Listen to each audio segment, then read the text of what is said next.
பாஸ்கர் மதிவதனி. குரலில் குரல். பால் காமத்துப்பால். இயல் கற்பியல். அதிகாரம் கனவு நிலை உரைத்தல். குரல் எண் 1215. நனவினான்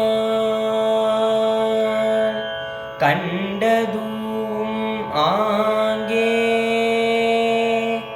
கனவும் தான் கண்ட பொழுதே இனிதே. நனவினான்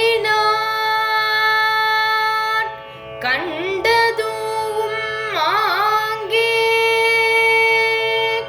கனவும் தான்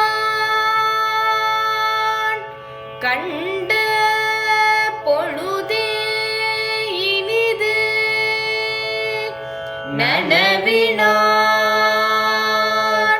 கண்டதும் ஆங்கே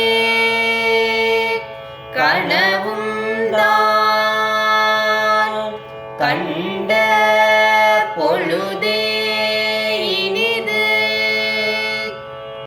முன்பு நனவின் கண் என் காதலரை கண்டு கூடி பெற்ற இன்பம் எவ்வளவு இனிதாக இருந்ததோ அதுபோலவே இன்று கனவின் கண் அவரை கண்டு பெற்ற இன்பமும் அவ்வளவு இனிதாக இருந்தது. எனவே நான் நனவிலும் கனவிலும் பெறும் ஒரே தன்மையான இன்பத்தினால் அவரை பிரிந்த துன்பத்தை தாங்கிக் கொள்கிறேன்.